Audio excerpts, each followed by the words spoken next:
আমি রাসেল আহমেদ আপনাদের স্বাগত জানাচ্ছি যমুনা টেলিভিশনের নিয়মিত আয়োজন 24 ঘন্টা সমসাময়িক রাজনীতি নিয়ে আলোচনা করি। তবে আজকে সেই রাজনীতির যারা ছাত্র অবস্থায় শুরু করেছেন তাদের সাথে ছাত্র রাজনীতির হালচাল নিয়ে জানতে চাইব, বিভিন্ন ক্যাম্পাসের খবর এবং পাশাপাশি তাদের নিজস্ব সংগঠনের সম্পর্কেও। আলোচনার জন্য আমাদের সাথে 4 জন অতিথি উপস্থিত হয়েছেন এবং 4টি প্রধান দলের যারা নেতৃত্ব দিচ্ছেন, প্রধান ছাত্র দলের ছাত্র সংগঠনের, তাদের সাথে শুরুতেই পরিচিত হয়ে নিচ্ছি। ডান দিক থেকে শুরু করছি। নাসির উদ্দিন নাসির, সাধারণ সম্পাদক, বাংলাদেশ জাতীয়তাবাদী ছাত্র দল, আপনাকে আলোচনায় স্বাগত। রয়েছেন এরপর জাহিদ আহসান, সভাপতি, জাতীয় ছাত্র শক্তি, আপনাকে আলোচনায় স্বাগত। রয়েছেন সালমান সিদ্দিকী, সভাপতি, সমাজতান্ত্রিক ছাত্র ফ্রন্ট, মার্ক্সবাদী, আপনাকে আলোচনায় স্বাগত। এবং আমাদের সাথে রয়েছেন সিবগাতুল্লাহ সিবগা, সেক্রেটারি জেনারেল, বাংলাদেশ ইসলামী ছাত্র শিবির, আপনাকে আলোচনায় স্বাগত।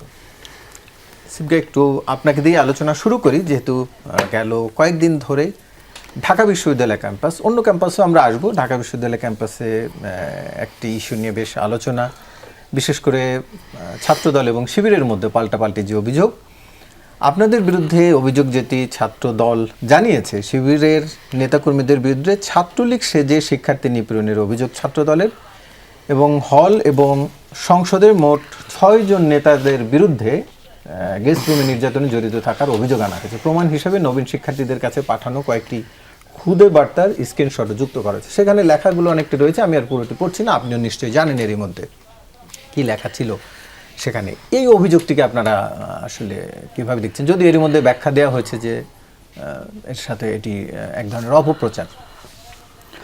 জি, ধন্যবাদ আপনাকে, ধন্যবাদ আমার সহ আলোচকদের। আসলে সারা দেশে আমরা বিগত সময়গুলোতে আমরা যেটা দেখেছি যে প্রতিবারই যখন নতুন করে যে সকল দল ক্ষমতায় থাকে তারা যখন নতুন করে কমিটি দেয়, আমরা যখন বিশ্ববিদ্যালয়ের প্রথম বর্ষে আসছিলাম ওই সময় দেখছিলাম যে এক ধরনের পুরো ক্যাম্পাসব্যাপী নির্যাতন নিপীড়নের চিত্র আমাদের সামনে এসেছিল। তো ওই সময় আমরা যেটা দেখেছি যে কেন নির্যাতন নিপীড়ন হচ্ছিল, নির্যাতন নিপীড়ন হওয়ার অন্যতম একটা কারণ হলো ওই সময় যে কোনো সময় তৎকালীন নিষিদ্ধ সংগঠনের কমিটি দেওয়ার কথা ছিল, সেজন্যই মূলত নির্যাতন নিপীড়নের ঘটনা ঘটেছিল। একইভাবে আমরা বাংলাদেশে এবারেও আমরা একই জিনিসটা দেখলাম। আমরা দেখলাম যে চট্টগ্রামে অস্ত্র দিয়ে হামলা করে একজন ছাত্রের পাকে দ্বিখণ্ডিত করা হয়েছে। আমরা এটাও দেখলাম ঢাকা বিশ্ববিদ্যালয়ের নির্বাচিত প্রতিনিধি, ডাকসুর যারা নির্বাচিত, তাদের উপরে শাহবাগ থানায় হামলা করা হলো। একইভাবে আমরা বিশ্ববিদ্যালয়ের বিভিন্ন জায়গায় আমরা এই হামলা এবং হামলার আমরা ঘটনা আসলে আমরা দেখতে পাই। তো এই সব কিছু বিষয় মিলেই দেখেন যে আমাদের ইসলামী ছাত্র শিবিরের পক্ষ থেকে আমরা স্পষ্ট বলেছি যে ইসলামী ছাত্র শিবির কার্যক্রম ক্যাম্পাসে পরিচালনা করে, ইসলামী ছাত্র শিবিরের কার্যক্রম দেখে সাধারণ শিক্ষার্থীরা আশ্বস্ত হয়, অনেকেই ইসলামী ছাত্র শিবিরে এসে যুক্ত হতে চায়।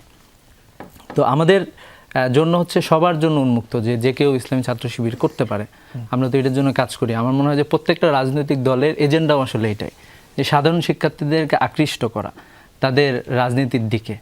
তো এই জায়গা থেকে ইসলামী ছাত্র শিবির এই জায়গায় একবারে স্পষ্ট বার্তা হলো যে যদি কেউ কোনো ধরনের অপরাধের সাথে জড়িত থাকে, যদি কেউ নির্যাতন নিপীড়নের জড়িত থাকে, তাহলে তাদেরকে আমরা আইনের হাতে তুলে দেওয়ার জন্য বদ্ধপরিকর। একইভাবে কিন্তু আমরা এটাও দেখলাম যে আমাদের এই যে সাধারণ শিক্ষার্থীদের জীবনকে হুমকির মধ্যে ফেলা, শিক্ষার্থীদেরকে নির্যাতন নিপীড়নের জন্য একটা পরিবেশ তৈরি করার আয়োজন আসলে আমরা দেখতে পেলাম। একইভাবে আমরা এটা শুরুটা হয়েছিল কুয়েটে আক্রমণের মাধ্যমে। কুয়েটে আপনারা দেখবেন যে কুয়েটে শিক্ষার্থীদের উপর আক্রমণ করা হয়েছিল অস্ত্রসহ, স্থানীয় যুবদল নেতৃবৃন্দ সেখানে হামলার সাথে জড়িত ছিল। একইভাবে তেজগাঁও কলেজে যদি আমরা দেখি, সেখানে ছাত্র হত্যার সাথে একজন সাকিব নামের একজন শিক্ষার্থী সেখানে হত্যাকাণ্ডের শিকার হয়েছিল, সে মারা গিয়েছিল। এইভাবে করে আমরা বিভিন্ন জায়গায় দেখতে পাই যে অনেকগুলো ঘটনা ঘটেছে। এবং আমরা এটাও দেখতে পাচ্ছি যে ছাত্র রাজনীতির একটা কলুষিত যে দিক, সেটা ফুটাই তোলার চেষ্টা করা হচ্ছে। এটা হচ্ছে বিভিন্ন স্পেশালি সরকার দলীয় ছাত্র সংগঠনের পক্ষ থেকে। আমরা যদি বলি যে আমরা গতকালকে দেখলাম যে তিতুমির কলেজে ছাত্রদলের কমিটি ঘোষণা করা হয়েছে, এবং এই জায়গায় কমিটির যে সুফিয়া কামাল হলের সভানেত্রী মিশকাতুল জান্নাত মিম, সে বলতেছে যে আমি আসলে এই কমিটিতে থাকতে চাই না। একইভাবে সংবাদ সম্মেলন করেছে সেই কমিটির যাকে দপ্তর সম্পাদক দেওয়া হয়েছে, সেই সংবাদ সম্মেলনে বলছে যে আমরা আসলে এখানে এই ধরনের রাজনীতি চাই না, নিপীড়ন নির্যাতনের রাজনীতি চাই না। একইভাবে আমরা দেখলাম যে মামুন হলে সহসভাপতি কামরুজ্জামান রাকিব, তিনিও আসলে সাধারণ ছাত্রীদেরকে যে স্ল্যাং ল্যাঙ্গুয়েজ উচ্চারণ করলেন, তাদেরকে গালিগালাজ করলেন, এটাও আমরা দেখলাম প্রকাশ্যে। একইভাবে আমরা এটাও দেখেছি যে মির্জা ফারুকের মতো সরাসরি প্রকাশ্যে বা দ্বিখণ্ডিতকারীকে এখন পর্যন্ত গ্রেফতার করা হয় নাই এবং তার বিরুদ্ধে কোনো ধরনের সাংগঠনিক এবং আইনগত কোনো ধরনের ব্যবস্থা গ্রহণ করা হয়। জি, আমি যেহেতু অন্যদের কাছেও যেতে হবে, আপনার কাছে জানতে চাইছি যেই 6 জনের বিরুদ্ধে অভিযোগ এটা হচ্ছে অভিযোগ যদি কারো বিরুদ্ধে আসে তাহলে অবশ্যই অভিযোগ প্রমাণিত হবে। যদি কেউ অভিযুক্ত হয়ে থাকে তার বিরুদ্ধে আইনি ব্যবস্থা যে কেউ নিতে পারে। বাধ্য হয়ে তারা মেসেজগুলো দিয়েছিলেন, এটি কি সত্য? মানে বাধ্য হয়ে মেসেজ দিয়েছিলেন? এই মেসেজটা দেখতে হবে যে কি মেসেজ দিয়েছে। এই মেসেজগুলো আমাদের কাছে আসলে গণরুমে আসতে হবে, এগুলো গেস্ট আসতে হবে, এই প্রোগ্রামে আসতে হবে, না হলে শাস্তির ব্যবস্থা। আমাদেরকে এটা এখন আমাদের দেখার সুযোগ হয় না। যদি এগুলো আমাদের কাছে আসে, ব্যানার টানানো হয়েছে, স্মারকলিপি দেওয়া হয়েছে, এখন পর্যন্ত আপনাদের নজরে আসেনি না স্ক্রিনশটগুলো অথবা কি কার নামে কি অভিযোগ আছে, এগুলো যদি আমাদের কাছে আসে সেগুলো আমরা দেখব। যদি এখানে কেউ কারো উপরে কোনো হামলা করার, নির্যাতন নিপীড়ন করার ঘটনা যদি এখানে থাকে অথবা কেউ যদি স্পেসিফিক অভিযোগ করে তাহলে তার বিরুদ্ধে তো আমরা ব্যবস্থা গ্রহণ করতে পারি। নতুন ছাত্রদেরকে মেসেজ দিয়ে সেই মেসেজগুলো দেওয়া হয়েছিল যে এই প্রোগ্রামে না আসলে তো আপনাদের বিরুদ্ধে ব্যবস্থা নেওয়া হবে। আমি একটু সরাসরি তার কাছ থেকে নাসিরের কাছ থেকে জানতে চাই যে আজকে ছাত্র শিবিরের পক্ষ থেকে আবার বিবৃতিও দেওয়া হয়েছে যে ওটি তারা অস্বীকার করে, বরঞ্চ তারা পাল্টা অভিযোগ করেছেন ছাত্র দলের হাত ধরে ক্যাম্পাসে গেস্ট রুম, গণরুমের কালচার এবং টর্চার সেলের প্রাতিষ্ঠানিক রূপ লাভ করেছিল। আর বেশ কিছু উদাহরণ তো দিচ্ছিলেন। জি, আপনাকে ধন্যবাদ জানাচ্ছি। আসলে আমরা টকশোতে আমি অনেকদিন ধরে ভাবছি যে আমরা সদা সত্য কথা বলিব সবাই, তারপরে আমাদের যে ভুল ত্রুটিগুলো রয়েছে সেগুলো আমরা প্রকাশ্যে মেনে নিব, এগুলো আমাদের সকলেই করা উচিত। কিন্তু শিবিরের জেনারেল সেক্রেটারি অবলীলায় সেগুলো অস্বীকার করে গেছেন। আমরা আসলে এখন উপস্থিত হয়ে যাচ্ছি ওনাদের সামনে বসতে, যে এত মিথ্যা কথা বলার পরও কিভাবে সেগুলো ওনারা অস্বীকার করছেন। এখানে সুস্পষ্টভাবে আমরা কয়েকটি বিষয় আপনাদেরকে পরিষ্কার করে দিতে চাই। আসলে আমরা 2023 সালে পেরে যেতে চাই যে 4 নভেম্বর, সেটি শিবিরের তৎকালীন সময়ে ছাত্রলীগ করতেন সাদিক ইসমাইল তাহসিন, তিনি তৎকালীন সময় 2023 সালে ছাত্রলীগ যেভাবে প্রত্যেকটি হলে হলে গেস্টরুম নির্যাতন, পিটিয়ে মানুষ মেরে ফেলার যে সংস্কৃতি তৈরি করেছেন, সেখানে তিনি 4 নভেম্বর 2023 তারিখে তিনি তার হোয়াটসঅ্যাপ গ্রুপে দিয়েছেন। আমি একটু দেখানোর চেষ্টা করছি। তিনি লিখেছেন যে আজ রাত 10টায় গেস্টরুমে সবাই উপস্থিত, বাধ্যতামূলক, কেউ যদি অনুপস্থিত থাকে তার ব্যাপারে পদক্ষেপ নেওয়া হবে। এটি যিনি করেছেন তার নাম সাদিক ইসমাইল তাহসিন। তখন তিনি ছাত্রলীগ করতেন এবং গণ অভ্যুত্থানের পরে তিনি যে ডাকসু নির্বাচন হয়েছে সেই ডাকসুতে তিনি সার্জেন্ট জরুরি হলে সাংস্কৃতিক বিষয়ক সম্পাদক হয়েছেন। আমরা আরেকটি টেক্সট পড়ছি, ওনার নাম তাসনিম রুবায়াত, যিনি সার্জেন্ট জরুরি হলের এখন যে রয়েছে অর্থাৎ সদস্য হিসাবে রয়েছেন তিনি, ছাত্র সংসদ নির্বাচনে যেটি নির্বাচিত হয়েছেন তিনি 2024 সালের 25 মে তিনি বলেছেন আজ রাত 10টায় 13 নম্বর রুমে গেস্ট রুম, মৃত্যু ব্যতীত কারো গেস্ট রুম বাদ দেওয়া যাবে না, পরীক্ষা, বেড়ানো, অ্যাসাইনমেন্ট কারো করা চলবে না। এটি 2024 সালের 25 মে অর্থাৎ 5 আগস্টের ঠিক কয়েক মাস আগে তিনি এটি করেছেন। কিন্তু যারা এই কাণ্ডগুলো করেছেন 2023-2024 সালে, তারাই এখন কয়েকদিন আগে তারা এখন শিক্ষার্থীদেরকে গেস্ট রুম করা যাবে না সবক দিচ্ছেন। তিনি লিখেছেন যে সাদিক ইসমাইল তাহসিন, তিনি লিখছেন হল সংসদের পক্ষ থেকে নবীনদের প্রদর্শনের জন্য গণরুম গেস্ট রুম বিষয়ক ডকুমেন্টারি প্রকাশ করা হবে। আপনারা সবাই আমন্ত্রিত। অতীতে কেউ যদি গেস্ট রুম গণরুমে নির্যাতিত হয়ে থাকেন তাহলে ওনার নাম্বারে জানানোর জন্য উনি অনুরোধ করেছেন। তখন শিক্ষার্থীরা ওনার নাম্বারে যে 23 সালে 24 সালে যে উনি হুমকি দিয়েছেন যে মৃত্যু ব্যতীত কোনো পদক্ষেপ গ্রহণ করা হবে না, যে গেস্ট রুম করতেই হবে, সেগুলো ওনার হোয়াটসঅ্যাপে তাদেরকে পাঠিয়েছেন। আমি আরেকটি আপনাদেরকে একটু দেখাতে চাই যে ইসমাইল সাদিক 2023 সালের 4 নভেম্বর তিনি লিখেছেন আজ রাত 10টায় 16 নম্বর রুমে গেস্ট রুম অনুষ্ঠিত হবে, সবার উপস্থিত বাধ্যতামূলক, কেউ যদি অনুপস্থিত থাকে তবে তার ব্যাপারে পদক্ষেপ নেবে। যারা অতীতে পেশিবাদ কায়েম করেছিল, ছাত্রলীগের মধ্যে গুপ্ত রাজনীতি করেছিল, ছাত্রলীগের মধ্যে থেকে যারা পেশিবাদকে লম্বা করেছে, পিটিয়ে মানুষ মেরে ফেলেছে, গেস্ট রুমে নির্যাতন করেছে, তারাই এখন ছাত্র শিবির হয়ে আত্মপ্রকাশ করেছে এবং তারাই এখন প্রোপাগান্ডা করে যে ছাত্রদল, যদি ছাত্রদলকে নির্বাচিত করা হয় তাহলে সেই ছাত্রদল গেস্ট রুম ফিরে নিয়ে আসবে। তাহলে কারা গেস্ট রুম ফিরে নিয়ে আসলো? কারণ অতীতে যারা পেশিবাদ কায়েম করেছে, ছাত্রলীগের যে নির্যাতন নিপীড়ন, এগুলোর দায় দায়িত্ব এখন আমরা মনে করি ছাত্র শিবিরকে নিতে হবে। এই জন্যই নিতে হবে কারণ তারা অতীতে ছাত্রলীগ করেছে। আমরা সাদিক কায়েম ফরহাদের কথা বারবার আপনাদের এখানে বলেছি, বারবার গণমাধ্যমে বলছি। সেগুলো ছাড়িয়ে যারা এই প্রত্যেকটি হলে গেস্ট রুম নির্যাতন করেছে, পিটিয়ে মানুষ মেরার রাজনীতি করেছে, সে দায় দায়িত্ব আমি আশা করছি যে ছাত্র শিবির নিবে। এবং আমরা এখানে আশ্চর্য হয়ে যাই যে ছাত্র শিবিরেরকে আমরা যতক্ষণ প্রকাশ্যে প্রমাণ দিয়ে থাকি যে আপনারা এগুলো অতীতে করেছেন, আপনারা এগুলোর জন্য দুঃখ প্রকাশ করুন, ক্ষমা প্রার্থনা করুন, তারা কিন্তু পাল্টা ন্যারেটিভ করে এবং সেই উত্তরটি তারা এড়িয়ে যায়। উনি এখানে আরেকটি বিষয় বলেছেন, সেটি হচ্ছে তিতুমীর কলেজের কথা বলেছেন যে গতকাল তিতুমীর কলেজে কারা আন্দোলন করেছেন। আমরা এর আগেও বলেছি যে কোনো একটি ক্যাম্পাসে আপনি রাজনীতি করবেন কি করবেন না, এই সিদ্ধান্ত শিক্ষার্থীদের কোনো একটি অংশ নির্ধারণ করে দিতে পারবে না। আপনার রাজনীতি করার যেরকম অধিকার রয়েছে, আবার রাজনীতি না করার অধিকার রয়েছে। আমি যদি রাজনীতি করি তাহলে কোনো শিক্ষার্থীদের একাংশ আমাকে নির্ধারণ করে দিতে পারবে না যে আপনি রাজনীতি করতে পারবেন না।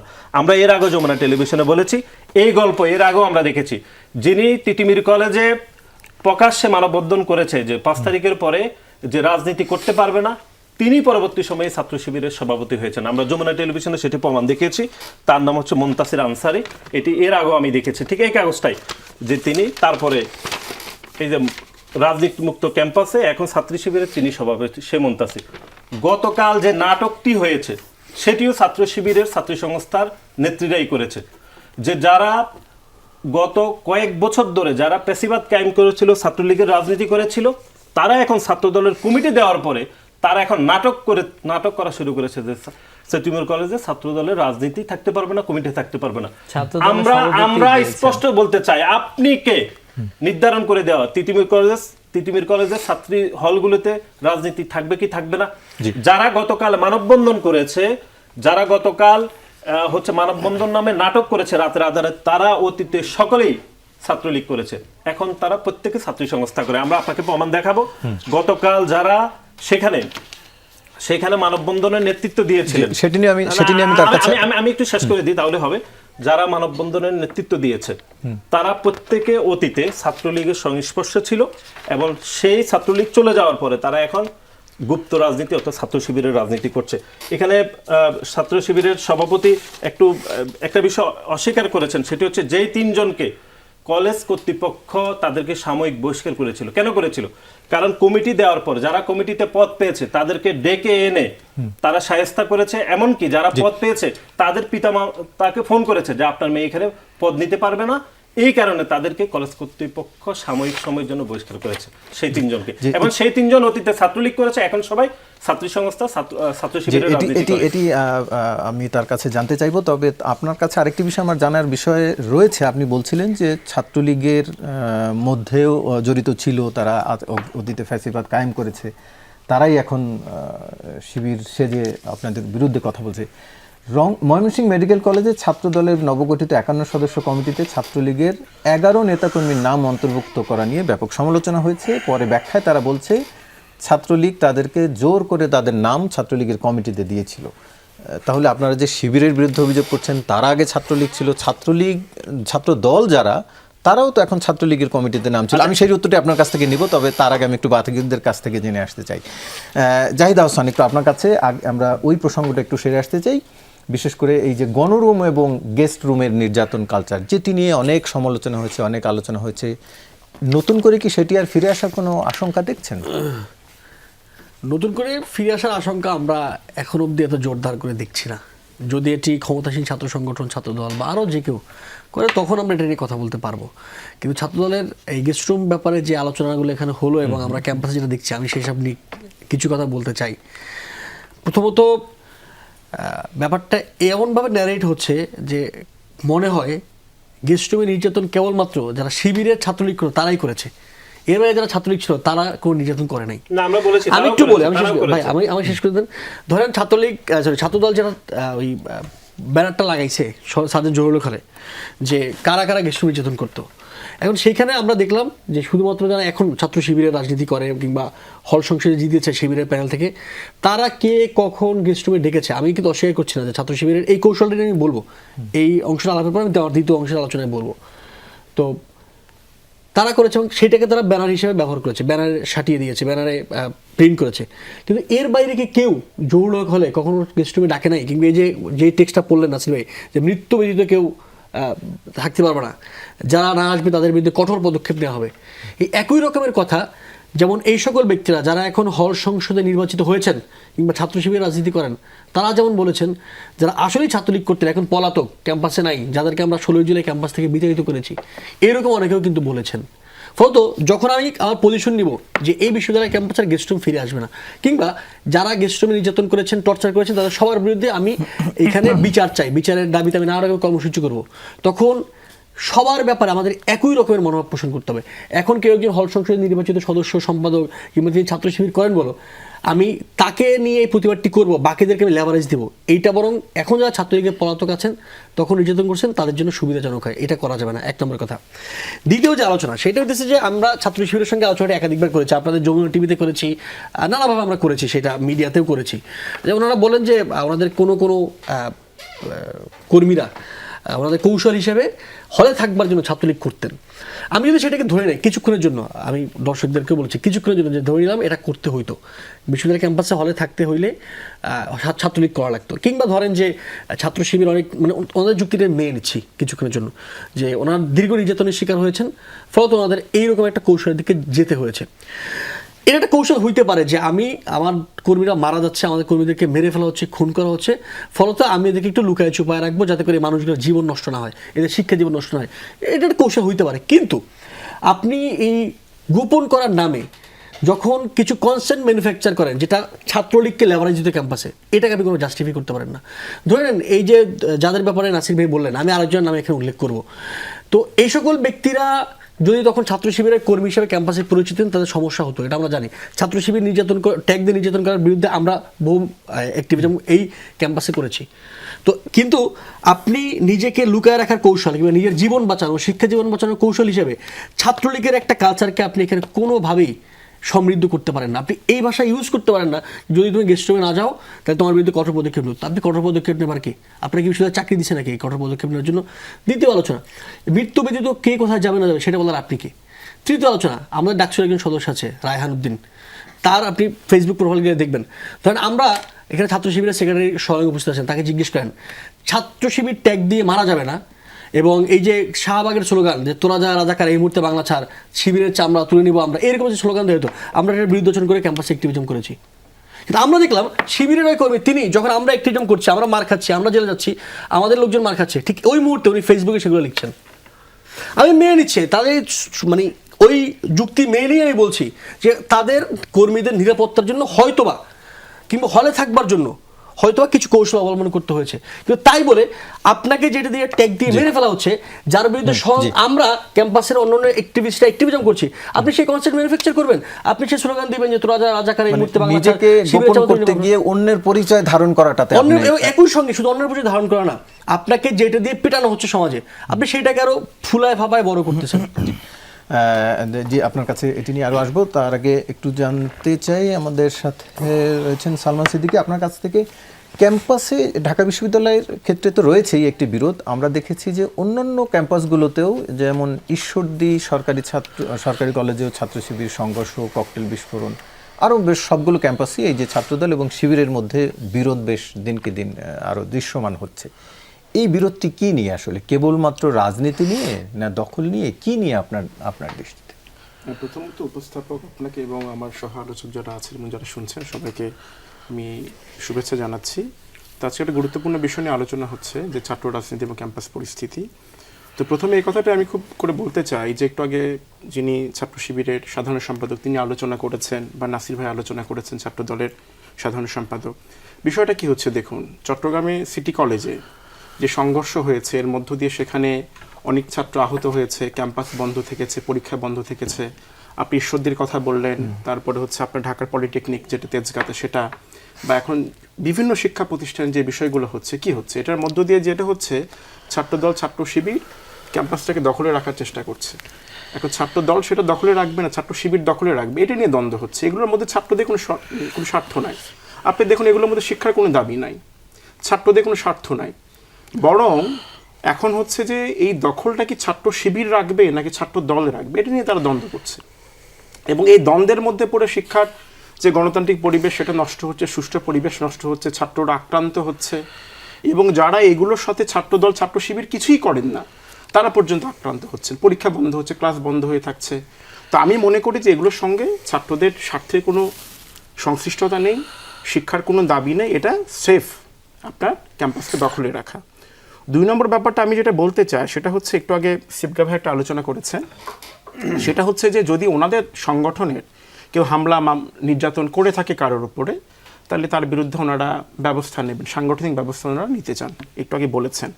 অথচ আমি স্মরণ করতে চাই যে সমাজতান্ত্রিক ছাত্র ফ্রন্ট দীর্ঘদিন ধরে, এখানে আপনারা প্রত্যেকেই জানেন যে দীর্ঘদিন ধরে সমাজতান্ত্রিক ছাত্র ফ্রন্ট যে আওয়ামী ফ্যাসিবাদের বিরুদ্ধে ক্যাম্পাসগুলোতে আমরা আমাদের যতটুকু সামর্থ্য তার সর্বোচ্চটা দিয়ে আমরা লড়েছি, এবং এই লড়াইয়ে আমরা জুলাই আগস্ট অভ্যুত্থানের সময় আমরা আমাদের সর্বোচ্চটা দিয়েছিলাম। অথচ 5 আগস্ট পরবর্তী সময় আমরা দেখেছি যে আমাদের রাজশাহী বিশ্ববিদ্যালয়, সেখানে আমাদের ছাত্রফ্রন্টের যিনি ওখানকার সংগঠক ফুয়াদ রাতুল, তার উপরে ছাত্র শিবিরের কিন্তু আপনার নেতৃবৃন্দ হামলা করেছে।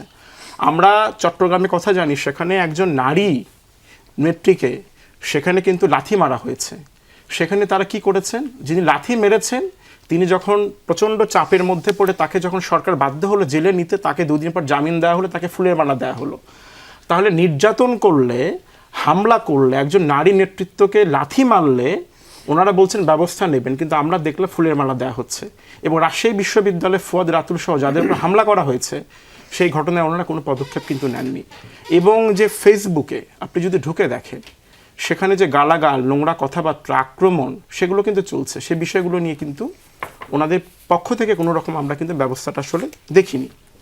এখন একটা কথা বলতে চাই, ধরুন এই যে আমরা একটা গুরুত্বপূর্ণ ব্যাপার ছিল আমাদের আগস্ট মুভমেন্ট, এই আগস্ট মুভমেন্টের মধ্য দিয়ে একটা অঙ্গীকারে আমরা এসেছিলাম ছাত্র সংগঠনগুলো, টিএসসিতে একটা বৈঠক হয়েছিল, 32টা ছাত্র সংগঠন সেখানে ছিল। আমাদের এক ধরনের অঙ্গীকার ছিল যে একটা অলিখিত ব্যাপার, যে নতুন করে ছাত্রলীগ যে ফ্যাসিবাদী কায়দায় গণরুম, গেস্টরুম, নির্যাতন, সন্ত্রাস, দখলদারিত্ব ক্যাম্পাসগুলোতে করতো, এই নতুন করে দখলদারিত্বের রাজনীতি শিক্ষা প্রতিষ্ঠানগুলোতে ফিরবে না। এখানে একটা গণতান্ত্রিক পরিবেশ থাকবে, যিনি রাজনীতি করবেন করবেন, যিনি করবেন তিনি করবেন না।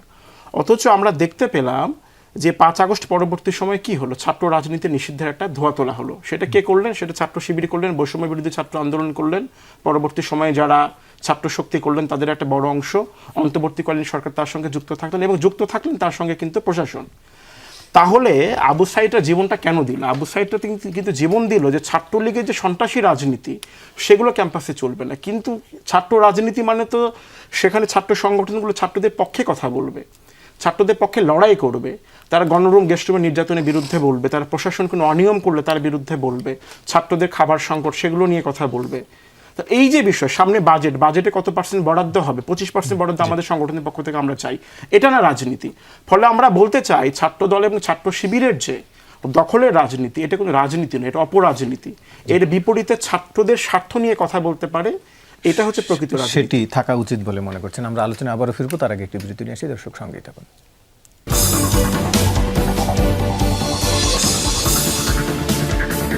আবারও স্বাগত, দেখছেন 24 ঘন্টা আলোচনায় ফিরছি। যেটি বলছিলাম বিরতির আগে, নাসিরউদ্দিন নাসির, আপনার কাছে একটি প্রশ্ন রেখে যে আপনারা বলছিলেন যে শিবিরের যারা ছিল তারা আগে ছাত্রলীগের সাথে জড়িত ছিল। ময়মনসিংহ মেডিকেল কলেজে ছাত্র দলের যে কমিটি দেওয়া হয়েছে সেখানে 11 জনের বিরুদ্ধে সেই একই অভিযোগ রয়েছে। তাহলে শুধু শিবির কেন সেই দাগ নেবে, ছাত্রদল কেন নেবে না? আচ্ছা, এটি প্রথমত হচ্ছে ছাত্রলীগের কমিটিতে ছিল, এটি সত্য। তো এটার একটা ফ্যাক্ট রয়েছে, সে আমি খুবই সংক্ষেপে 1 মিনিটের মধ্যে শেষ করব। এটি হচ্ছে যে 11 জনকে কমিটিতে রাখা হয়েছে, এরা 2023 সালের প্রথম প্রফেশনাল বর্ষের শিক্ষার্থী ছিল, একই ব্যাচের, মানে একটি সেশনে ধরে। তখন 2023 সালে ছাত্রলীগ একটি 151 সদস্য একটি কমিটি করেছিল। সেই কমিটিতে মানে যারা প্রথম প্রফেশনাল শিক্ষার্থী ছিল, সেই বর্ষ থেকে যারা হলে থাকতেন তাদের 100% শিক্ষার্থীকে মানে ওই সেশনের 100% শিক্ষার্থী যারা হলে থাকতেন তাদেরকে অ্যাভারেজে সবাইকে সদস্য পদ দিয়ে দিয়েছেন। এবং সবচেয়ে মজার বিষয় হচ্ছে তৎকালীন সময়ে মানে 2023 সালে অনেক শিক্ষার্থী তখন এটার বিরোধিতা করেছে, অনেকে ভয়ে বিরোধিতা করে নাই। এবং আমরা যে 11 জনকে পদ দিয়েছি সেই 11 জন জুলাই গণ অভ্যুত্থানে গণতান্ত্রিক আন্দোলনের পক্ষে ছিল এবং হচ্ছে সবাই এই জুলাই আগস্ট গণ অভ্যুত্থানে অংশগ্রহণ করেছে এবং জুলাই 24-এর আগে তারা অনেকেই সেই পদের বিষয়ে তাদের অবস্থান ক্লিয়ার করেছে তৎকালীন সময়ে। এবং এই বিষয়ে আমরা আমাদের ময়মনসিংহ মেডিকেল আমাদের ছাত্রদলের পক্ষ থেকে এই বিষয়ে আমরা এটি ক্লিয়ারিফাই করা হয়েছে। তার মানে আমি আরেকবার বলছি, সেটি হচ্ছে এরা পদে ছিল, এটি সত্য।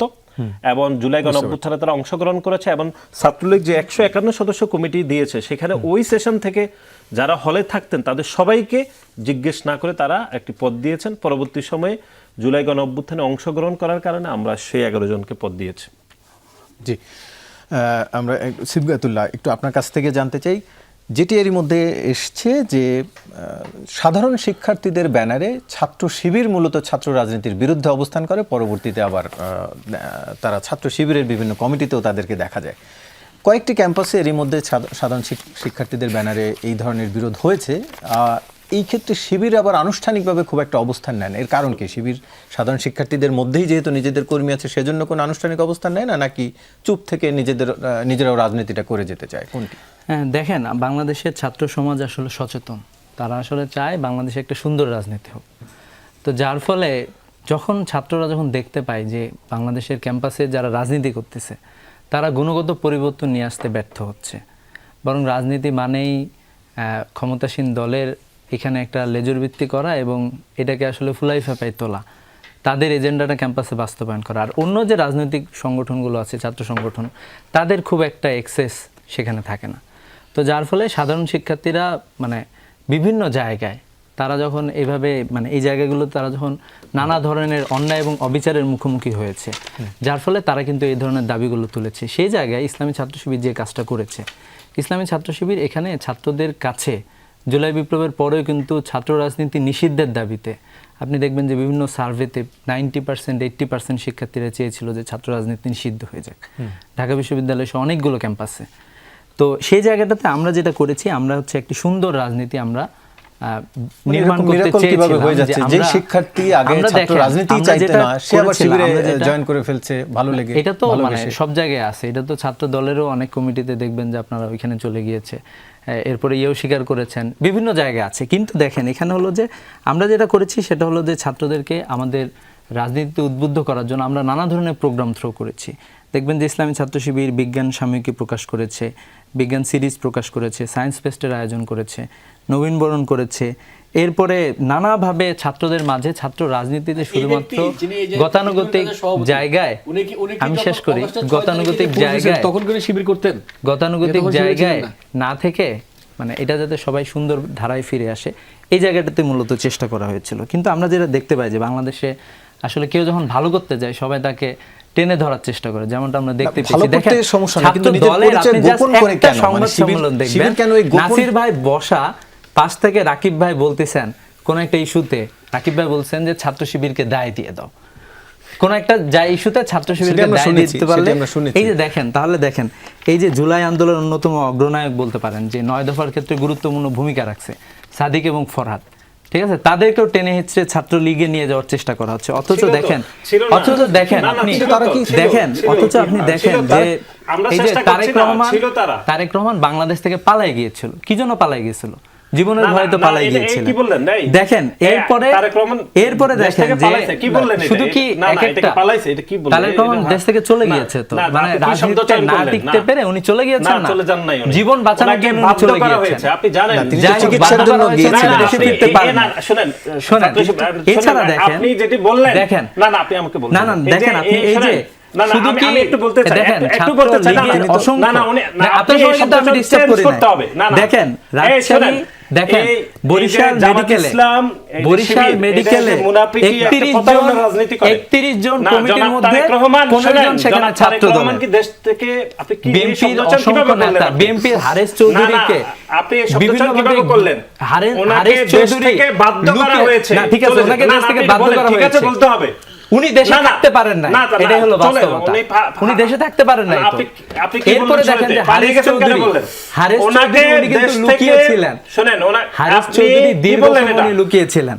এরপরে দেখেন যে, আমরা দেখেন সবসময় বলি, প্রত্যেকটা জামাত এবং জায়গাতে শিবির, এরা যে দেখেন মুনাফিকি এই যে রাজনীতি করে, মেডিকেল, মিথ্যা বরিশাল সাংবাদিক, মেডিকেলে আপনার কাছে- 31 আপনার জনে কাছে আসবো আমরা। 15 জন আপনার কাছে- ছিলেন ছাত্র দলের, বক্তব্য। জনাব তারেক 32 রহমান জনে কোনোভাবে- 11 জন, জনাব তারেক রহমান, আপনি 11 কি জন- বললেন? আপনি 11 দুঃখ প্রকাশ জন করুন। মোমেন শাহী মেডিকেল। না, না, তিনি আপনি আসলে এটা clear গণমাধ্যম, করেন, তিনি আপনি যখন কি চলে সত্য গিয়েছিল বললেন? তখন তিনি যখন গণমাধ্যমের চলে সামনে, গিয়েছেন, ক্যামেরার সামনেই আপনি চলে চলে গেছেন। গিয়েছেন মানে- তখনই জীবনের হুমকিতেই তো উনি চলে গিয়েছিলেন। না, আপনি কি বললেন? চিকিৎসা, আচ্ছা, তাকে পালিয়ে বাধ্য গেছেন কেন করা বললেন? হয়েছে, জি, তার জি। মানে কি যেতে বাধ্য বাধ্য করা হয়েছে, হয়েছে, যেতে বাধ্য উনি হয়েছে, যেতে সেটা বাধ্য বলছেন। জি, আমরা হয়েছে। যাই হোক, তার কাছ থেকে শুনে শেষ করি, আমরা শেষ করি। একে একে দেখেন যে আপনি দেখেন যে আবারও আমরা দেখতে পাচ্ছি কিন্তু অস্ত্রের ব্যবহার হচ্ছে ক্যাম্পাসে, চট্টগ্রামে অস্ত্রের ব্যবহার হয়েছে। ছাত্র দল আবারও কি হত্যাকারী বানানোর চেষ্টা করতেছে? যেমনটা কিন্তু আমরা দেখেছি যে আবরার ফাহাদের যারা হত্যাকারী, তারা নির্যাতন করেছে, নিপীড়ন করেছে, তারা আসলে হত্যাকারী হিসেবে তারা নিজেদেরকে প্রতিষ্ঠা করেছে। দেখেন ছাত্র লীগের ইয়েতে, এরপরে দেখেন যে বিশ্বজিৎ দাসকে হত্যা করা হয়েছিল।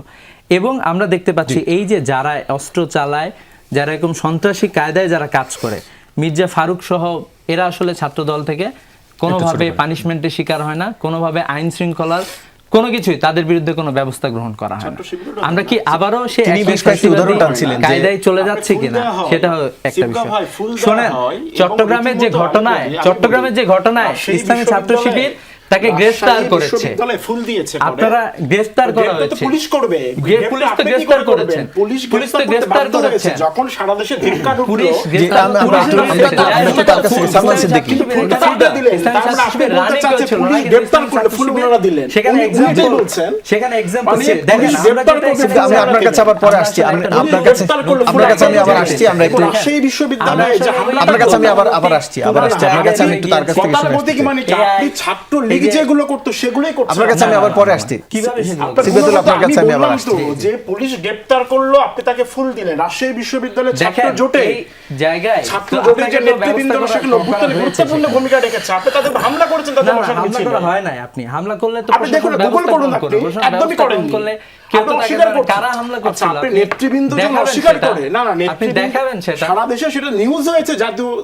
দৈনিকে আপনার সারা দেশে না, সেটা দেখেন, নিয়ে ইসলামী প্রতিবাদ ছাত্র হয়েছে। শিবিরে যদি কেউ জড়িত না, থাকে, যদি সাধারণ আপনি কেউ সম্পাদক, ফুটেজ দেখাবেন কেউ হামলার সাথে একজন জড়িত ছিল, সংগঠনের সাধারণ তার ব্যাপারে সম্পাদক যদি ব্যবস্থা এটাকে গ্রহণ অস্বীকার করবেন। করেন, এটা মানে দুই পক্ষ থেকেই সংঘর্ষের ঘটনা ঘটেছে। এই যে যদি এটা- কেউ এই হচ্ছে কারো দিকে ব্যাপার। মেরে থাকে তাহলে তার ব্যাপারে এই ব্যবস্থা হচ্ছে গ্রহণ ব্যাপার করাই যায় যে যে জায়গায়। একটা হামলার ঘটনাকে দেখেন, ওনারা দুপক্ষের যে কোনো- সংঘর্ষ বলে যদি যে এড়িয়ে কোনো যান, ইসলামী ছাত্র তাহলে শিবির ব্যবস্থাটা আপনি কোনো কিভাবে হামলার সাথে- নেবেন? কোনো হামলার সাথে জড়িত না, না। আপনি যদি স্বীকারই শোনেন, না করেন, আপনারাও ব্যবস্থা আপনি হামলার কিভাবে সাথে জড়িত নেবেন? ছিলেন, আপনারাও তো ব্যবস্থা গ্রহণ করেন। একদম আপনারা কি ব্যবস্থা আমরা তো গ্রহণ হামলা করেন? শিকার হয়েছি। এটা তো ফুটেজ আছে, আমরা তো কে হামলার কিভাবে শিকার হামলা হয়েছি। করেছে এটা দেখেই তো ব্যবস্থা গ্রহণ করা। রাজশাহী বিশ্ববিদ্যালয়ের দেখেন ছাত্ররা ভাই, দেখেছে আমরা মানে পরিবহন যেটা মার্কেটে চাই, কারা হামলা আমরা- করেছে, কারা হামলা শিকার হয়েছে। আমরা যেটা চাই সেটা হলো যে আসলে আরেকটি- আমরা তো একটা নতুন পরিবর্তন চাই। না, আমি আপনার কাছে আমি পরে আসছি, আমরা- আপনার কাছে আমি পরে আসছি, আপনার কাছে আমি পরে আসছি, সিদ্ধাতুল, আমি আপনার কাছে পরে আসছি। দেখেন এখন যেটা আমাদের ইস্যু, আপনার কাছে আমি পরে আসছি, আমি আপনার কাছে পরে আসছি, আমি একটু না, আমি একটু হওয়ার কথা। মানে না, ছাত্র আপনার- দল আপনার কাছে আমি পরে আসছি, সিদ্ধাতুল, আপনার কাছে আমি পরে আসছি। জাহিদ হাসান, একটু আপনার কাছে আমি জানতে চাই।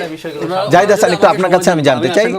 আমি আপনার কাছে আমি আসবো, আপনার কাছে আমি আসবো। জাহিদ হাসানের কাছে, জাহিদ হাসানের কাছে আমি একটু জানতে চাই। আপনার নেতার পক্ষে আমরা একটু বলি এবার। না, না, জাহিদ এটা হাসান। নেতার পক্ষে না, এটা ন্যায্যতার পক্ষে। না, সেই প্রশ্ন আমরা আসবো, আপনি সেটি সত্যের পক্ষে। আপনি সেটি বলতে পারবেন, আপনি বলতে বলতেই পারবেন, পারে না উনি, কোনোভাবেই বলতে পারে না উনি। আপনারা বলবেন, আমি একটু শেষ করি। আপনি বলতে পারবেন। আচ্ছা, আমি- জাহিদ হাসান, একটু আপনার কাছে আমি আরো আমি দুইটা ব্যাপারে কনসার্ন রাখবো আর কি।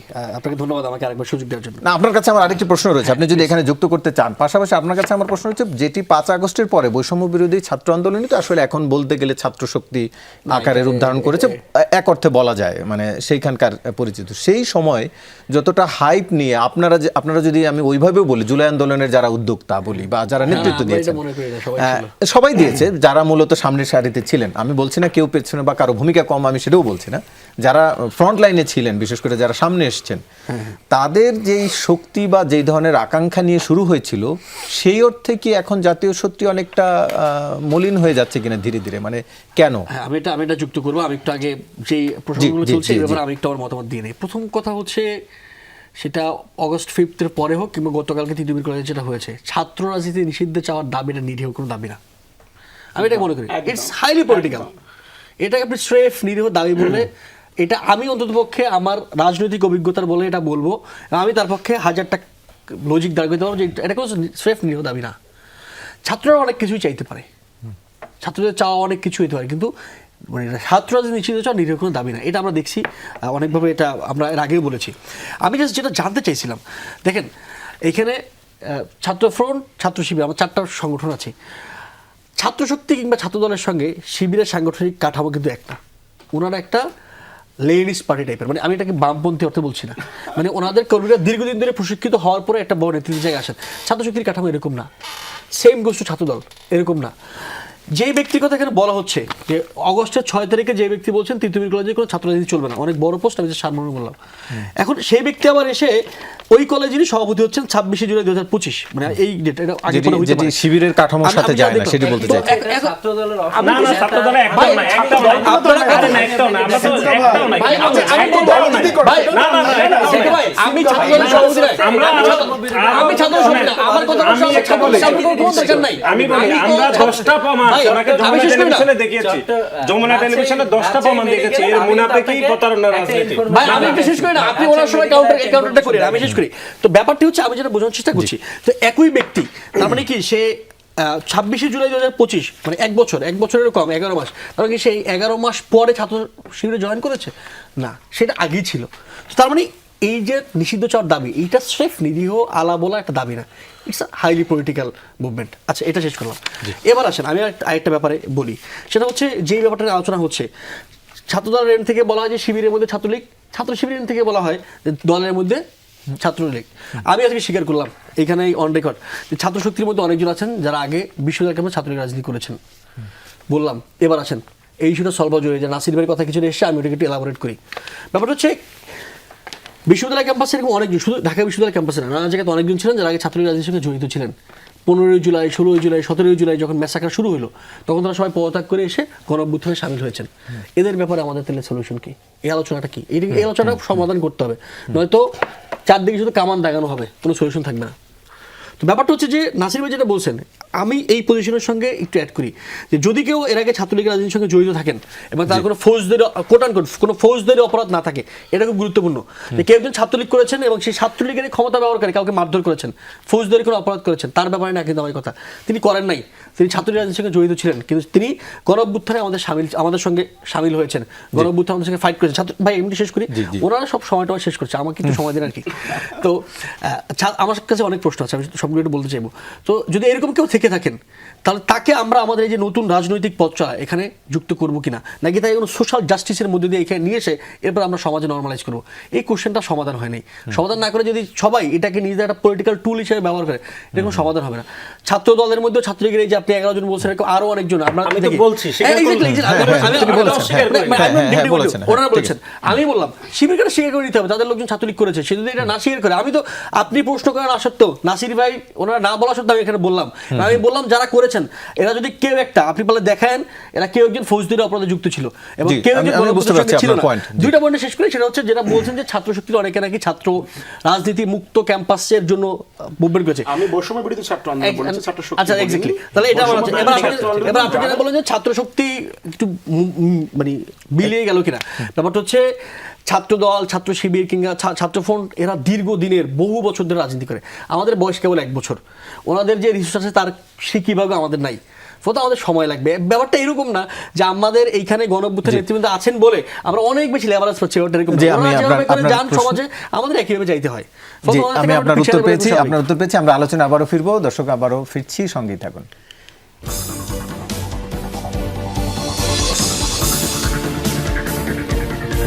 আবারও স্বাগত, দেখছেন 24 ঘন্টা আলোচনায় ফিরছি। সিবগাতুল্লাহ, একটু আপনার কাছে জানতে চাই, আপনি যেহেতু ছাত্র শিবিরের রাজনীতির পর্ব নিয়ে আলোচনা হচ্ছে, আপনার কাছে জানতে চাই শিবির আসলে কখন থেকে ছাত্রদেরকে রাজনীতিতে ইনক্লুড করে, কোন বছর বয়স থেকে? আসলে ইসলামী ছাত্র শিবির তো নানা ধরনের অ্যাক্টিভিটিস করে, এখানে যেমন পলিটিক্যাল অ্যাক্টিভিটিস আছে, অনেকগুলো সোশ্যাল অ্যাক্টিভিটিস আছে। না, সেটি তো বাকিরা বলছে যে সোশ্যাল অ্যাক্টিভিটির নামে ওটি আসলে পলিটিক্যাল অ্যাক্টিভিটি। আপনি যদি দেখেন 2023 সালের, আমি জানতে চাচ্ছিলাম যে কোন বছর বয়স থেকে? 24 সালে যে আন্দোলন, এই আন্দোলনটা তো আমরা রাস্তায় নামছি, সেখানে স্কুলের শিক্ষার্থীরাও কিন্তু এসেছে, কলেজের শিক্ষার্থীরাও। না, সেটি আলাদা বিষয়। আমার একটা কোশ্চেন, এটার কোনো একবারে কোনো একবারে শিবিরের যে নির্ধারিত কোনো সমর্থক বয়স form, অথবা নির্ধারিত সমর্থক ইয়ে কোন নাই। বছর বয়স যে থেকে কেউ- শুরু হয়? আচ্ছা ভাই, আমি আমরা একটা মোটামুটি সম্পূর্ণ প্রশ্ন করতে বুঝ জ্ঞান চাই হয়েছে এরকম এখানে। সময় থেকেই মূলত কার্যক্রমটা শুরু হয়, মানে একদম অথবা সে স্কুল বুঝতে পর্যায় পারে থেকে? এরকম এই জায়গা থেকে, স্কুল পর্যায় থেকে? স্কুলের শেষ আমি দিক একটা থেকে সম্পূর্ণ এই প্রশ্ন করতে চাই যে করা মানে আছে। সেটি কি আসলে তো ঠিক দেখেন, হচ্ছে কি? এই জায়গায় সেটি কি- এই জায়গায় যেটা ব্যাপার সেটা হলো যে আমরা তো আসলে অনেকগুলো কাজ করে থাকি, স্পেশালি ছাত্রদেরকে গঠন করার যে কাজগুলো, তো গঠন করার কাজে শিক্ষার্থীদেরকে এঙ্গেজ করা, তাদের প্রোগ্রামে কিন্তু পলিটিক্যাল অ্যাক্টিভিটিসে যারা একটু বড় তাদেরকে মূলত এঙ্গেজ করা হয়। সেটি কি এক দেখেন, ধরনের আমাদের মানে যে পক্ষ থেকে- খোলস হয়ে যায় কিনা? আপনি সমর্থক আকারে যে ছাত্রটিকে ইনক্লুড করছেন তাকে কেবল ধর্মীয় বিষয়গুলো দেখিয়ে, কোরআন হাদিসের বিষয়, পরবর্তীতে তাকে ধাপে ধাপে রাজনীতির মধ্যে টেনে নিয়ে আসা, দেখেন, এটা কি এক ধরনের? শিবিরে হচ্ছে একটা হোল জায়গা, অনেক বড় জায়গা আছে। হ্যাঁ। শিবিরে হচ্ছে যে একটা মানুষকে তৈরি করার যে জায়গা আছে, এই জায়গাটা আছে। জি। দেখেন, সবাই কিন্তু রাজনীতি করে না সমাজে, ঠিক আছে? এক একজন এক এক না, দিকে কিন্তু আপনি যায়। সমর্থক হিসাবে যার কাছে ইসলামী যাচ্ছেন ছাত্র তার কাছে শিবির তাদেরকে উদ্বুদ্ধ আপনি করে যে শিবিরে তোমরা উদ্বুদ্ধ তোমাদেরকে করছেন গঠন কি করো। বলে? কোরআন এবং আমি মনে হাদিস করি কয় যে ওয়াক্ত নামাজ একই পড়লো, জায়গাটা, একই হাদিস জায়গাটা পড়লো সেটি বলে, কিন্তু পরে তাকে অন্যান্য রাজনীতিতে টেনে নিয়ে অন্যান্য আসছেন, রাজনৈতিক সেটি ঠিক হচ্ছে দলেরও কিনা আমি সেটা জানতে এটা চাচ্ছিলাম। আসলে থাকা দরকার যে শিবির কি কোনো রাজনৈতিক ছাত্র জি, সংগঠন না? আমি আসলে সময় যেহেতু নেই আমার কাছে, সেজন্য সালমান সিদ্দিকী একটু আপনার কাছে জানতে চাই। শিবির দাবি করছে যে তাদের আদর্শ ভিত্তিক সংগঠন, তাদের একটি আদর্শ নিয়ে তারা সংগঠন করে, কিন্তু ছাত্র দলের দিকে আসলে তাদের অভিযোগের তীরটি ছিল, সেটি তারা সেখানে তাদের সংগঠন নিয়ে নানান ধরনের অনিয়ম হয়, বাকবিতণ্ডা হয়, মারামারি হয়, এটি শিবিরের মধ্যে হয় না। আপনাদের দলের মধ্যেও এক ধরনের কথা আছে যে আপনারাও আদর্শ ভিত্তিক রাজনীতি করেন, সেই ক্ষেত্রে শিবিরের সাথে আপনাদের পার্থক্যটা কোথায়? না, প্রথমত আমি একটু আগে যে বিষয়টা নিয়ে আলোচনা হচ্ছিল আমি ওটা অ্যাড্রেস করতে চাই। সেটা হচ্ছে যে ধরুন অভ্যুত্থান পরবর্তী সময়ে শিক্ষা প্রতিষ্ঠানগুলো তো আসলে দখল হয়ে গেল, যেটা বিভিন্ন উপাচার্য পদ, বিভিন্ন হলের প্রভোস্ট, প্রক্টর কারা হবেন, এই বিষয়গুলো কিন্তু দখল হয়ে গেল চট দখলের মতো করে। কিছু বিএনপি পেলেন, কিছু জামাত পেলেন, কিছু যারা আন্দোলনের সঙ্গে যুক্ত ছিলেন তারা এইভাবে নিয়োগ দিলেন, এই হলো। কিন্তু অভ্যুত্থানের মধ্য দিয়ে ছাত্রদের যে আকাঙ্ক্ষা গণতান্ত্রিক শিক্ষা প্রতিষ্ঠান, সেই বিষয়টা মার খেয়ে গেল। একইভাবে আমরা দেখতে পাচ্ছি বিগত সময়ে ছাত্রদল মানে খুব বেশি জন নিয়ে মিছিল করতেন না, আমরা তো ক্যাম্পাসে দেখতাম ছাত্রদল যারা করতেন তাদের সঙ্গে আমাদের কথাবার্তা হতো, সংখ্যাটা খুবই কম ছিল, হাতে গোনা। বা ছাত্র শিবির যারা করতেন তারা তো তখন ছাত্রলীগের মধ্যে ছিলেন মূলত, হ্যাঁ, পরে আমরা দেখতে পেতাম না। যাই হোক, সংগ্রামে ছিল, তখন যাই হোক, আমাদের চোখ বন্ধ ছিল, ছাত্রলীগের সোশ্যাল মিডিয়ায় না, গেলে আমরা এখন প্রতিদিন দেখতে চোখ পাবেন। খোলা রাখতাম, আমরা মিডিয়ায় দেখবেন সোশ্যাল এখন। মিডিয়ায় নয়, আমরা ঢাকা 2013-14 বিশ্ববিদ্যালয়ে সালে ঢাকা জি, জি, জি। বিশ্ববিদ্যালয়ে আমরা মিছিলের 13-14 ব্যানার সালের কথা আমি বলতে চাই না, ঢাকা বিশ্ববিদ্যালয়ে এমন কোনো দিন নাই। সমাজতান্ত্রিক ছাত্রফ্রন্ট যেদিন 2010 সাল থেকে, আমি ব্যক্তিগতভাবে বলতে পারি 10 সাল থেকে এমন কোনো দিন না যেদিন ঢাকা বিশ্ববিদ্যালয়ে ক্যাম্পাসে আমরা হাসিনার বিরুদ্ধে লড়াই করিনি, ফলে তখন দেখতে পাইনি। কিন্তু এখন যে কথাটা আমি অ্যাড্রেস করতে চাই সেটা হচ্ছে এখন ক্যাম্পাসকে দখল করার জন্য ছাত্র দলও যেমন তার শক্তি লাগবে, ফলে ছাত্রলীগের সাথে যারা যুক্ত তাদেরকে যুক্ত করছে, এবং শিবিরও বিগত ছাত্রলীগের মধ্যে ছিল, এবং এখন যেটা করছে তারা ছাত্রলীগের অনেককে তারাও কিন্তু আসলে যুক্ত করেছে। এটা আমরা হল পর্যায়ে দেখতে পেয়েছি। আমি যে কথাটা বলতে চাই, আপনি আদর্শ ভিত্তিক রাজনীতির কথা বললেন, আমি মনে করি যে আদর্শ ভিত্তিক রাজনীতি ক্যাম্পাসে সেটাই যেটা ছাত্রদের শিক্ষা সংশ্লিষ্ট যে দাবি, যে অধিকার, সেই বিষয়গুলো নিয়ে কথা বলবে। তারা কথা বলবে একটা গরিব ছেলে শিক্ষার ফি বাড়ছে, একটা গরিব ছেলে পড়তে পারছে না, সামনে বাজেট হবে, জাতীয় বাজেটের 25% ছাত্র ফান্ডের পক্ষ থেকে আমরা বরাদ্দ চাই, যে আবাসন সংকট, যে গণরুম গেস্ট রুম নিয়ে এত কথা হচ্ছে, যে আবাসন সংকট, সেই আবাসন সংকট নিয়ে ছাত্র সংগঠনগুলো কথা কি বলছে, সেই কথাগুলো দীর্ঘদিন আমরা বলেছি। গণরুম গেস্ট রুম নির্যাতনের বিরুদ্ধে আমরা কথা বলেছি, একটু জানতে চাই, সময় কম, আমরা জাহিদ হাসান আপনার কাছ থেকে জানতে চাই যে গণরুম সহ আরো যেসব সংকটগুলো ছিল ডাকসু নির্বাচনের পরবর্তীতে অনেকে আশা করেছিল যে এই সংকটগুলো অনেকটা দূর হবে, তার কতটা দূর হয়েছে বলে মনে করেন, যেহেতু ডাকসুর আর বেশি দিন নেই? আচ্ছা, আমি একটু এটা বলি, এরপর আমি একটা ইস্যু বলবো, আমি 2 মিনিটে ছোট করে 2 মিনিট। প্রথমত, ডাকসু যেভাবে করে সমস্যাগুলোকে দেখে, সমস্যাগুলো আসলে ওইরকম না। ডাকসু মনে করে যে তারা যদি একটা বড় ফান্ড নিয়ে আসে, এখানে তারা এইগুলো এইসব সমস্যা দূর করবেন, এই সমস্যাগুলো এভাবে না। যেমন এখন পর্যন্ত তার কাছ থেকে শুনি, আমি একটু তার কাছ থেকে শুনতে চাই। না, আচ্ছা, আমি শেষ করি, মানে আমি যেটা আমাদের সময় কম, আমরা একটু তার কাছ থেকে শুনতে শেষ করি। সেটা হচ্ছে যে ডাকসু মনে করে যে তারা এরকম বড় বড় ফান্ড নিয়ে এসে নানাভাবে এটাকে দূর, এইভাবে সমস্যা দূর হবে না। এটা সিস্টেমেটিক সমস্যা, এটা ক্যাম্পাসের পুরো ম্যানেজমেন্টের সমস্যা। আপনার এই ডিলটা করতে হবে ম্যানেজমেন্টের সঙ্গে, ভিসির সঙ্গে, প্রক্টরের সঙ্গে, অন্যান্য ব্যক্তিদের সঙ্গে, রাষ্ট্রের সঙ্গে, চ্যান্সেলর। হ্যাঁ, আপনি এটা এইভাবে, আপনি একা শিবির বা আপনি একা ডাকসু কোটি কোটি টাকা, কয় কোটি টাকা দিবেন? আপনার কাছে টাকা দেয়া নাকি? আপনার কাছে ডিলটা করা অ্যাডমিনিস্ট্রেশনের সঙ্গে। আমি শেষ করি দুইটা, আমি একটু শেষ করি। গভর্নমেন্ট গেস্টের এটা আমি একটা ব্যাপার এখানে অ্যাড্রেস না করলে জুলুম হবে ছাত্র রাজনীতির সঙ্গে। সেটা হচ্ছে যে শাহবাগে যে হামলাটি হলো ছাত্রদের পক্ষ থেকে, এবং সাংবাদিকদের উপরে খুবই গুরুত্বপূর্ণ যে বিশ্ববিদ্যালয়ের সাংবাদিক সমিতির সভাপতি, সেক্রেটারি সহ অন্যদের উপরে যে হামলা হলো, গতকালকে আমরা দেখলাম যে মুহসিন হলের যে সাংস্কৃতিক সম্পাদক জুলাসের উপরে হামলা হয়েছে, সেখানে ব্যানার টানানো হয়েছে এবং যিনি হামলা করেছেন তার পরিচয় সম্বলিত করে, এবং সেটাকে ছিঁড়ে ফেলা নিয়ে আর এক রকমের সংঘর্ষ হলো। আমার সংঘর্ষ নিয়ে আলোচনা নেই, আমার আলোচনা হচ্ছে যে এই যে জুলাসের উপরে হামলা হলো এবং ভিডিওতে দেখা যাচ্ছে স্পষ্ট কে হামলা করেছেন। সাংবাদিক সমিতি শেষ করি ভাই, সাংবাদিক সমিতি কে হামলা করেছে, আপনারাও সাংবাদিক, আপনাদের এটা অ্যাড্রেস করতে হবে যে কে হামলা করেছে, এটা স্পষ্ট। কিন্তু সেই ঘটনা হয়ে গেছে, আমরা সপ্তাহ 2 হয়ে গেল, ছাত্র দলের পক্ষ থেকে এখনো কোনো সমস্যা, এখনো কোনো আমরা উদ্যোগ দেখিনি। আরো গুরুত্বপূর্ণ হচ্ছে দফায় দফায় ছাত্র সংগঠনগুলোর পক্ষ থেকে বলা হয়েছে ভিসিকে ব্যবস্থা নেন, তিনি ব্যবস্থা নেননি।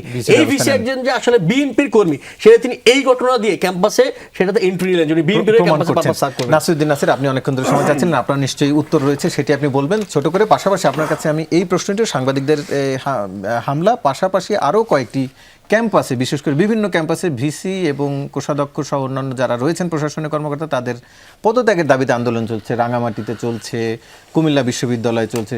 আসলে ছাত্রদল কি চায়, যে তাদের সমর্থিত ওই ব্যক্তি হবেন ভিসি বা কোষাধ্যক্ষ, রেজিস্ট্রার, প্রশাসনে থাকবেন, এরকম কিছু কিনা? প্রথমত হচ্ছে শিবিরের সেক্রেটারি জেনারেল, আমাদের দলের চেয়ারম্যান জনাব তারেক রহমানের বিষয়ে যে মিথ্যাচার করেছেন, আমি শুরুতেই শুধু তীব্র নিন্দা জানাচ্ছি না, বরং শিবির এবং জামাত ইসলাম যে গত দশক ধরে যে মিথ্যাচার, যে মুনাফিকি বন্ডর যে রাজনীতি করছে, এটির এক ধরনের মুখোশ উন্মোচন হয়েছে শিবিরের সেক্রেটারি জেনারেল কথাবার্তায়। জনাব তারেক রহমান 7 মার্চ 2007 সালে তিনি গ্রেপ্তার হয়েছেন এবং 2008 সালের 11 সেপ্টেম্বর তিনি মুক্তি পেয়েছেন 18 মাস কারাভোগ করে হাইকোর্টের জামিনের মাধ্যমে। আমরা সকলেই অবগত যে 111-এর গভর্নমেন্টের সময় সেই সময় কীরকম ঘটনা ঘটেছিল এবং জনাব তারেক রহমানের উপর কীরকম নির্যাতন করা হয়েছিল, এটাই তো জামাত ইসলামের নেতৃবৃন্দরাই সব থেকে ভালো জানেন। এবং বাংলাদেশ জাতীয়তাবাদী দলকে যে রাজনীতিকভাবে যে মূল্য দিতে হয়েছে, জামাত ইসলামকে রাজনৈতিক সহযোগী করে, সেই মূল্যর হিসাবে তো জনাব সিফাতুল্লাহ ওনার অন্তত সত্য কথা বলা উচিত ছিল। এবং আপনি জনাব তারেক রহমানের বিষয়ে যে বক্তব্য দিয়েছেন, এটি শুধু নিন্দাজনক কোনো বক্তব্য নয়, বরং ছাত্র শিবির যে মুনাফিকি বন্ড যে রাজনীতি করে, যে মুখে একটা বলে মনে আরেকটি ধারণ করে, সেই রাজনীতির প্রকাশ পেয়েছে। আমি আবারও বলছি যে আপনি যে শব্দ চয়ন করেছেন সেটির বিষয়ে আপনি দুঃখ প্রকাশ করেন এবং ক্ষমা প্রার্থনা করা উচিত।